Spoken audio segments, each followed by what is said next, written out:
Hi everyone, आप सबका स्वागत है मेरे यूट्यूब चैनल दी कोड मिस्ट्रीज़ पर। मैं दास्तान आज फिर से आप सबके बीच हाजिर हूँ एक नई और दिलचस्प वीडियो के साथ। और हाँ, जिन लोगों ने अभी तक मेरे यूट्यूब चैनल को सब्सक्राइब नहीं किया है वो जल्दी सब्सक्राइब करें, साथ ही वीडियो को शेयर और लाइक करें। आज का हमारा टॉपिक होने वाला है the mystery of Bhangarh fort. Bhangarh fort जो इंडिया का मोस्ट हॉन्टेड प्लेसेस में से एक है। भांगगढ़ फोर्ट जयपुर और रणथंभौर टाइगर रिजर्व के बीच अलवर डिस्ट्रिक्ट में मौजूद है। जयपुर इंटरनेशनल एयरपोर्ट से तकरीबन 80 किलोमीटर की दूरी पर ये मौजूद है। अगर वहीं बात करें अलवर रेलवे स्टेशन से तो ये करीब 32 किलोमीटर की दूरी पर है। भांगगढ़ फोर्ट रोड से भी वेल कनेक्टेड है और ये NH11A जो कि जयपुर और अलवर को कनेक्ट करता है उससे ये 16 किलोमीटर की दूरी पर है। भांगगढ़ फोर्ट को राजा भगवत दास ने 16वीं सदी में बनवाया था। अरावली हिल्स पे मौजूद ये खूबसूरत फोर्ट दिन के उजालों में टूरिस्ट और दुकानदारों से भरा रहता है। वहीं दूसरी तरफ रात को ये खूबसूरत फोर्ट पूरी तरह सन्नाटे से भर जाता है। यहाँ के आसपास के इलाके में पूरा सन्नाटा छा जाता है, मानो जैसे यहाँ पे कभी कोई आया ही ना हो। अरावली पहाड़ियों की सन्नाटा इस किले को अपने साथ लपेट लेती हैं और इस जगह को पूरी तरह वीरान कर देती हैं। फोर्ट के मेन एंट्री गेट पर ASI का नोटिस बोर्ड है जिस पर साफ लिखा है शाम को 5 बजे के बाद यहाँ कोई भी एंट्री नहीं है और जो लोग उस वक्त वहाँ अंदर मौजूद रहते हैं उनको भी बाहर जाने के लिए बोल दिया जाता है। उसी मेन गेट के पास मिलिट्री और फोर्स के कुछ लोग वहाँ पे रात भर पहरा देते हैं ताकि कोई गलती से फोर्ट के अंदर ना चला जाए। आखिर क्या वजह होगी जो इस फोर्ट को शाम को पूरी तरह बंद कर दिया जाता है और आसपास पूरा सन्नाटा हो जाता है? तो चलिए जानते हैं इसके पीछे की कहानी। कहा जाता है कि रात को यहाँ पर अलग अलग तरीके की चीज़ें होती हैं जो कि इंसानों की हुई नहीं होती हैं। लोगों का मानना है रात में इस किले में भूत और चुड़ैल टहलते हैं। कुछ लोग ये भी मानते हैं कि यहाँ पे जिन्नों का साया है। आखिर कैसे इस फोर्ट पे इन लोगों का कब्जा हो गया, चलिए इस बात को भी जानते हैं। यहाँ के लोकल्स का मानना है कि जब राजा भगवत दास ने इस किले को बनवाना चाहा तो यहाँ पर पहाड़ियों में पहले से रह रहे एक सन्यासी से उनको इजाज़त मांगनी पड़ी। वो उस सन्यासी के पास गए और उसने उनसे एक शर्त रखी। सन्यासी ने कहा कि जिस शहर को तुम आबाद करना चाहते हो, अगर वहाँ के किसी भी घर या किसी भी इमारत की परछाई मेरी झोपड़ी पर पड़ी तो ये शहर पूरी तरह बर्बाद हो जाएगा। राजा भगवत दास ने उस सन्यासी की बात को माना और उनको वादा दिया ऐसा नहीं होगा।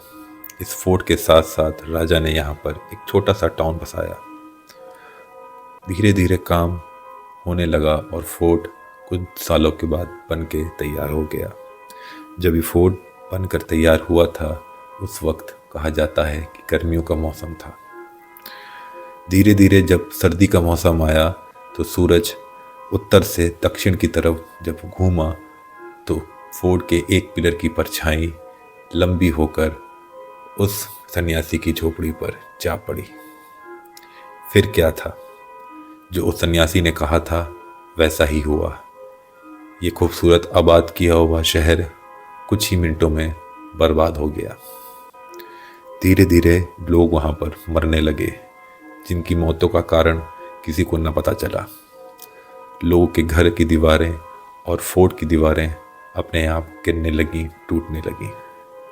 लोग खौफजदा हो गए और डर के मारे धीरे धीरे करके इस शहर को छोड़ के कहीं और चले गए कि आज तक ये जगह पूरी तरह रात को वीरान हो जाती है। अगर दिन में टूरिस्ट यहाँ पे ना आए तो ये जगह बिल्कुल वीरान रहे। ये किस्सा भांगगढ़ की मिस्ट्री का सिर्फ एक पहलू है। भांगगढ़ की मिस्ट्री का एक और पहलू है जो है जादूगर सिंघिया और राजकुमारी रानीवती का। यह बहुत ही मशहूर जादूगर था भानगढ़ में। भानगढ़ के लोग उसके नाम से भी खौफ खाते थे। कहा जाता है कि कई बार राजा भी उसके जादू का इस्तेमाल करता था। अपने शत्रुओं को हराने के लिए। वहीं दूसरी तरफ राजकुमारी रानीवती बेहद खूबसूरत मानी जाती थी। कहा जाता है कि भानगढ़ में उनसे ज़्यादा खूबसूरत उस वक्त कोई भी नहीं था। उनके खूबसूरती के चर्चे दूर दूर तक हुआ करते थे।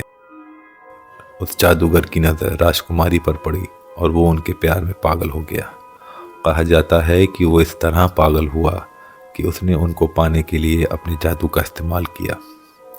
कहते हैं कि उसने एक ऐसी खुशबू तैयार की जिसको अगर रानीवती लगाती तो वो उनके वश में हो जाती। जादूगर ने उस खुशबू को एक बोतल में रख के अपने पास रखा और मौके की तलाश की कि जब वो खुशबू रानीवती को दे पाए। एक बार राजकुमारी अपनी सहेलियों के साथ बाजार घूमने निकली। वहीं पर सिंघिया भी था। उसने मौके को फ़ायदा उठाते हुए रानी के पास जा कर के उनको वो इत्र की बोतल तोहफे में दी। उसकी ये हरकत देख करके रानीवती को गुस्सा आया और उन्होंने वो बोतल वहाँ पे पत्थर पे फेंक दी। पत्थर पे पड़ने से वो बोतल टूट गई और उसकी खुशबू सब जगह बिखर गई। कहते हैं कि जैसे ही वो बोतल टूटी वैसे ही एक पत्थर उस जादूगर के ऊपर आकर गिरा, जिससे उसको बहुत ही भयानक चोट लगी। मरते मरते उस जादूगर ने वहाँ के लोगों को एक श्राप दिया और कहा कि इस बस्ती में अब कोई भी नहीं बस पाएगा और जो भी यहाँ पे रात को रुकेगा वो यहाँ से जिंदा वापस नहीं जाएगा। लोगों ने उसकी बातों को नज़रअंदाज किया और भूल गए, लेकिन कुछ दिन के बाद वहाँ पे लोगों की मौत होने लगी जिसका कारण किसी को नहीं पता था। और धीरे धीरे वहाँ के लोग भानगढ़ को छोड़ करके दूसरे इलाकों में जाके बसने लगे और एक वक्त ऐसा आया कि भानगढ़ पूरी तरह से खाली हो गया और वीरान पड़ गया। भानगढ़ के ये दो किस्से वहाँ के लोगों में बहुत ज़्यादा ही चर्चित हैं। एक किस्सा और है जो है जिन का, जिसके बारे में मैं बात करूँगा आप सबसे अपनी अगली वीडियो में। तब तक के लिए इस वीडियो को लाइक करें, शेयर करें और सब्सक्राइब करें चैनल को।